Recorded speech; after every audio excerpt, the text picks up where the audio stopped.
वन्दे ब्रह्मपुराधिपं श्रीसहजानन्दं च मूलाक्षरम् श्रेयस्कारणसद्गुणैकनिलयम् श्रीप्रागजिं भावत ब्रह्मोपासनधारकं गुरुहरिं यज्ञं तथा योगिनं प्रीत्येवं प्रमुखं महन्तमनिशं श्रीजीस्वरूपं मुदा। મહિમાનો મહિમા પ્રવચન માળામાં સૌને સાષ્ટાંગ પ્રણામ. જય Swaminarayan. Happy happy happy Krishna Janmashtami. આજે લીલા પુરુષોત્તમ શ્રી કૃષ્ણ ભગવાનનો પ્રાગટ્ય દિવસ છે. દુનિયાભરની અંદર લાખોની સંખ્યામાં કૃષ્ણ ભક્તો આ જન્મોત્સવનો આનંદ માણશે, ઉત્સવ ઉજવશે, દીવા અગરબત્તી કરશે, પ્રાર્થના કરશે, મંદિરમાં દર્શન માટે જશે. શ્રી કૃષ્ણ ભગવાનના ઉત્સવને ઉજવવા માટે મહારાજે શિક્ષાપત્રીમાં સૌને આજ્ઞા કરી છે. એકાદશીનામ સર્વાસામ કર્તવ્યમ વ્રતમાદરાત કૃષ્ણ જન્માદિના નામ ચ શિવરાત્રેશ્ચ સોત્સવમ. એકાદશી આદિકનું વ્રત કરવું અને કૃષ્ણ ભગવાનનો જન્મોત્સવ, શિવરાત્રીનો ઉત્સવ ઉજવવો, આવી પ્રકારની મહારાજે આજ્ઞા કરી છે. ભગવાન સ્વામિનારાયણે તે સમયની અંદર જે મુમુક્ષુ હતા, કેટલાક વૈષ્ણવો મારે કૃષ્ણના ઉપાસક હતા, કેટલાક શિવના ઉપાસકો હતા, પરોક્ષ રીતે ભક્તિ કરવા વાળા દેવ દેવીના ઉપાસકો ઘણા બધા હતા અને ઘણા મુમુક્ષુઓ હતા. એક સમાજની અંદર કૃષ્ણ ભક્તિનો પ્રવાહ પ્રચંડ રીતે વહેતો હતો. એવા સમયની અંદર ભગવાન સ્વામિનારાયણે ભાગવતની કથા પણ કરાવી. ગીતામાંથી ભગવાન સ્વામિનારાયણે ઉદ્ગાયેલા જે શ્લોકો છે એનો આધાર લઈને વચનામૃતની અંદર વાતો પણ કરી અને સાથે સાથે મંદિરોની અંદર તમામને સર્વોપરી નિષ્ઠા દ્રઢ થાય, અક્ષર અને પુરુષોત્તમની ઉપાસના સમજાય, ભક્ત સહિત ભગવાનનું જ્ઞાન થાય, એટલા માટે મંદિરોની અંદર રાધા કૃષ્ણની મૂર્તિ પધરાવી, લક્ષ્મીનારાયણની મૂર્તિ પધરાવી, મદન મોહનની મૂર્તિ પધરાવી. આવી રીતે ભક્ત સહિત ભગવાનની મૂર્તિ પધરાવી અને સાથે સાથે મહારાજે વચનામૃતમાં ત્યાં સુધી વાત કરી કે ઘણા બધા અવતારો થયા. એમાં શ્રી કૃષ્ણ ભગવાનનો અવતાર સર્વોપરી થયો અને મહારાજે શિક્ષાપત્રીની શરૂઆતમાં પણ પોતાના ઈષ્ટદેવ તરીકે મંગલાચરણ કરીને ગ્રંથની લખવાની શરૂઆત પણ કરી છે. વામે યસ્ય સ્થિતા રાધા શ્રીષ્ઠ યસ્યાસ્તિ વક્ષસી વૃંદાવન વિહારમ તમ શ્રી કૃષ્ણમ હૃદિ ચિંતયે. આજની તારીખે પણ જ્યાં જ્યાં જે દેવનું પ્રધાનપણું હોય તે દેવની મૂર્તિઓ શાસ્ત્રીજી મહારાજે, યોગીજી મહારાજે, પ્રમુખ સ્વામી મહારાજ અને મહંત સ્વામી મહારાજ પધરાવી રહ્યા છે. ભવ્ય મંદિરોની અંદર રાધા કૃષ્ણની મૂર્તિ, લક્ષ્મીનારાયણની મૂર્તિ, શિવ પાર્વતીની મૂર્તિ અને હનુમાન અને ગણપતિની મૂર્તિઓ પણ પધરાવી રહ્યા છે. તો આજે ભગવાન કૃષ્ણનો જન્મોત્સવ એટલે જેમનો જન્મ કારાગૃહમાં થયો છે પરંતુ અનંતના બંધનને મુક્ત કરવા માટે થયો છે.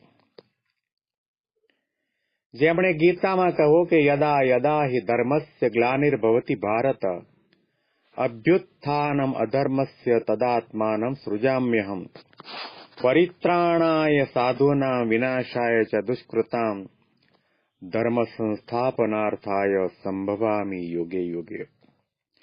જ્યારે જ્યારે અધર્મ વૃદ્ધિને પામે ત્યારે અધર્મનો ઉચ્છેદ કરવા માટે, ધર્મની સ્થાપના કરવા માટે, દુષ્ટોના સંહારના માટે ને સાધુ સંતોની રક્ષા કરવા માટે ભગવાન યુગે યુગે આ પૃથ્વી ઉપર મનુષ્યાકૃતિ ધારણ કરીને પધારે છે. જે ભગવાને પોતાની મોરલીના માધ્યમથી હૃદયનો કહેતા કે ભક્તિનો અને પ્રેમનો સૂર વહાવી અને તમામ ગોપીઓને, ગોપોને, ભવિષ્યના તમામ મોક્ષોને, ભક્તોને પ્રેમ ઘેલા કર્યા છે, ભક્તિ માર્ગની અંદર દોર્યા છે.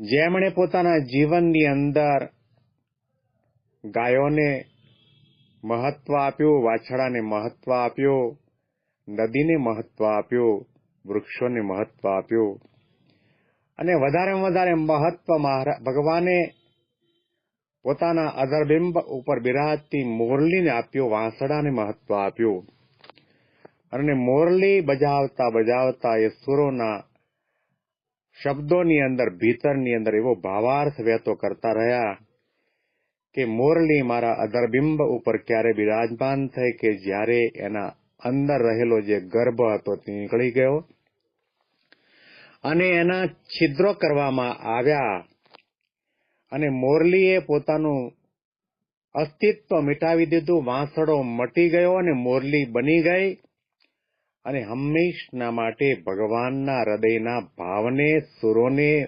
મરજીને, ઈચ્છાઓને વહાવતી રહી. ભગવાન એમ કહેવા માંગે છે કે જે ભક્ત, જે મુમુક્ષુ અને જે સાધક અહંતા મમતાના ગર્ભને કાઢી નાખે, દેહાભિમાનને કાઢી નાખે, પોતાનું અસ્તિત્વ મિટાવી દે અને ત્યાર પછી એની અંદરથી જે સુરો વહાવવાના છે, ભગવાનના મહિમાના સુરો વહે, મહિમાના સુરો વહે, નિષ્ઠાના સુરો વહે, એકાંતિક ધર્મના સુરો વહે. પ્રગટ પુરુષોત્તમ નારાયણ ગુણાતીત સંત દ્વારા આ પૃથ્વી ઉપર પ્રગટ છે. એમાં પ્રીતિ કરો, આત્મબુદ્ધિ કરો, દિવ્ય ભાવ રાખો, એની શરણાગતિ સ્વીકારો, એની આજ્ઞા પ્રમાણે મન વચન કર્મે કરીને પાલન કરો તો જીવાત્મા જન્મ મરણના ચોક્રાવાના અંદરથી મુક્ત થઈ અને ભગવાનના ધામનો અધિકારી બની જાય. આવી પ્રકારના સુરો જે વહાવે એવી વ્યક્તિ ભગવાનના અધરબિંબ ઉપર બિરાજમાન થઈને ભગવાનના અધરામૃતનું પાન કરી શકે છે. ભગવાને ચિરણ હિરણ લીલા કરીને પણ એ જ પ્રકારનો ઉપદેશ આપ્યો છે કે તમે દેહાભિમાનના કપડાનો ત્યાગ ન કરો, વાસનાના કપડાનો ત્યાગ ન કરો, લોકલાજના કપડાનો ત્યાગ ન કરો અને ભગવાનની આગળ દિવ્ય બનીને, નિર્ગુણ બનીને, માયા મુક્ત બનીને જાઓ અને ભગવાનના પ્રેમની અંદર આધીન બની જાઓ. ત્યાર પછી ભગવાનની અંદર તમે રસબસ થઈ જાઓ છો, ભગવાનની મૂર્તિનું સુખ લઈ માણી શકો છો અને ભગવાને ત્યાર પછી રાસલીલા કરીને તમામ ગોપાંગનાઓને મહારાસ લીલાની અંદર બ્રહ્માની રાત્રિ જેવડી રાત્રિ બનાવીને દિવ્ય સુખ આપ્યું છે. અને એ તમામ ગોપાંગનાઓ ક્યારે યાદ આવે છે કે જ્યારે જન્માષ્ટમી આવે ત્યારે કૃષ્ણ તો યાદ આવે, પરંતુ રાધા યાદ આવે, ગોપીઓ યાદ આવે, યમુનાજી યાદ આવે, ગાયો યાદ આવે, વાછડા યાદ આવે, કદંબનું વૃક્ષ યાદ આવે, ગોકુળ યાદ આવે, વૃંદાવન યાદ આવે, એ નદીમાં વહેતું ખળખળ પવિત્ર નીર પણ યાદ આવે અને ભગવાને પોતાના માતા પિતાને કારાગૃહમાંથી મુક્ત કર્યા અને ભગવાને પોતાની ટચલી આંગળીઓ ઉપર ગોવર્ધન પર્વત તોડીને તમામ ગોકુળના ગોપીઓને બચાવ્યા, તે પણ યાદ આવે અને ભગવાન રણના મેદાનમાંથી 17 વખત ભાગ્યા અને કંસનો, દુશાસનનો આ બધાનો ઉદ્ધાર કર્યો અને 16,100 રાણીઓ પટરાણીઓને પણ યાદ કરીએ. અક્રૂર યાદ આવે, ઉદ્ધવજી યાદ આવે અને ભગવાન જો આ પૃથ્વી ઉપર પ્રગટ ન થયા હોત તો આપણને ભાગવત ન મળ્યું હોત અને ભગવત ગીતા ન મળી હોત.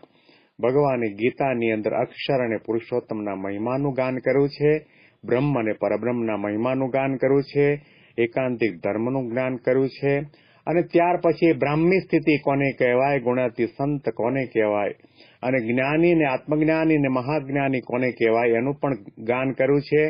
ભગવદ્ ગીતાની અંદર ભગવાને પોતે કર્મયોગ, ત્યાર પછી જ્ઞાનયોગ અને ભક્તિ યોગની પણ વાતો કરી છે. અને બરાબર આ ગીતાની વાત નીકળી આજે જન્માષ્ટમી છે ત્યારે ઘણા વર્ષ પહેલા બની ગયેલો પ્રસંગ પ્રમુખ સ્વામી મહારાજની સાથેનો મારો પ્રસંગ મને યાદ આવે. વર્ષો પહેલા એટલે કે 1972-73ની સાલની અંદર અમે લોકો પ્રમુખ સ્વામી મહારાજની સાથે પ્રભાસ ક્ષેત્રની અંદર ગયા હતા, અને ત્યાં આગળ એક ગીતા મંદિરની અંદર, જ્યાં મંદિરની અંદર મંદિરના થાંભલા ઉપર ગીતાના 700 શ્લોકો લખેલા હતા. સહજ રીતે બાપાની પ્રેરણાથી મને પ્રશ્ન થયો અને બાપાને પ્રશ્ન પૂછ્યો કે આ ગીતાના 700 શ્લોકોની અંદર વધારેમાં વધારે પ્રિય શ્લોક આપનો કયો? ત્યારે પ્રમુખ સ્વામી મહારાજે ક્ષણનો પણ વિલંબ કર્યા સિવાય કહ્યું, સર્વધર્માન પરિત્યજ્ય મામેકમ શરણમ વ્રજ, અહમ ત્વામ સર્વ પાપેભ્યો મોક્ષયિષ્યામિ મા શુચ. કે જેવી રીતે તમે તમારી મનની માન્યતા છોડીને મારા એકને શરણે આવો અને હું તમને તમામ પાપોમાંથી મુક્ત કરીશ અને તમારો મોક્ષ કરીશ, આવી પ્રકારના ભાવાર્થવાળો શ્લોક ત્યારે કહેલો. ગીતાનું રહસ્ય જન્મ કર્મ છે દિવ્યમ, પ્રગટની ઉપાસનાની વાતો છે. મામ સ્મરણ, મામ મદયાચી અને મામેકમ શરણમ વ્રજ, અહમ ત્વામ સર્વ પાપેભ્યો મોક્ષયિષ્યામિ મા શુચ. પ્રગટની વાત આવે છે, ભગવાન એકની શરણાગતિ સ્વીકારવામાં આવે, એનું અનન્ય ભાવેને કરીને ભક્તિને ઉપાસના કરવામાં આવે તો કોઈ પણ જીવાત્મા છે માયા અને સંસારના સાગરથી મુક્ત થઈ જાય છે. આવો પ્રકારનો અદ્ભુત મહિમા કૃષ્ણ જન્માષ્ટમીનો છે. આપણા માટે ભગવાન સ્વામિનારાયણ પ્રગટ છે, આપણા માટે કૃષ્ણ ભગવાન પ્રગટ છે, આપણા માટે રામ ભગવાન પ્રગટ છે, આપણા માટે તમામ અવતારો, તમામ દેવીઓ અને તમામ ભક્તો, સંતો, આચાર્યો આજે વર્તમાન સમયમાં પ્રમુખ સ્વામી મહારાજ અને મહંત સ્વામી મહારાજ દ્વારા આપણને પ્રગટ પડ્યા છે. એમાં આપણે દિવ્ય ભાવ રાખીએ, નિર્દોષ બુદ્ધિ રાખીએ, એમના શરણની અંદર બેસાય અને એમની ભક્તિ આપણે કરી શકીએ, આજ્ઞા પાળી શકીએ, એવી પ્રકારના બુદ્ધિ શક્તિને બળ ભગવાન સ્વામિનારાયણ, ગુરુહરિ પ્રમુખ સ્વામી મહારાજ અને મહંત સ્વામી મહારાજ આપણને સૌને આપે એવી એમના ચરણમાં પ્રાર્થના કરીએ છીએ. દરેક વર્ષે જન્માષ્ટમી આવે, ભગવાન પોતે ભાગવત પારાયણ થતી હોય ત્યારે પણ પ્રગટ થાય, જન્માષ્ટમીના દિવસે મંદિરમાં પ્રગટ થાય, પરંતુ એ ભગવાન પરબ્રહ્મ પરમાત્મા પુરુષોત્તમ નારાયણ સહજાનંદ સ્વામી આપણી આંખમાં પ્રગટ થાય, આપણી વાણીમાં પ્રગટ થાય, આપણા કાનમાં પ્રગટ થાય, આપણી જબાનમાં પ્રગટ થાય, આપણા મનમાં પ્રગટ થાય, આપણા દિલમાં પ્રગટ થાય, આપણા આત્મામાં પ્રગટ થાય અને ભગવાન પુરુષોત્તમ નારાયણનો આપણને આત્મ સાક્ષાત્કાર થાય અને ભગવાનના સુખે સુખ્યા થઈ શકીએ એવી પ્રકારના બુદ્ધિ શક્તિને બળ ભગવાન સ્વામિનારાયણ અને ગુરુહરિ મહંત સ્વામી મહારાજ આપણને સૌને આપે એવી એમના શ્રી ચરણમાં પ્રાર્થના. આજના દિવસે ફરીથી પણ તમામ સંતોને, ભક્તોને હેપી કૃષ્ણ જન્માષ્ટમી. મહિમાની વિશેષ વાતો આપણે વચનામૃતના માધ્યમથી આવતીકાલે કરીશું. જય સ્વામિનારાયણ.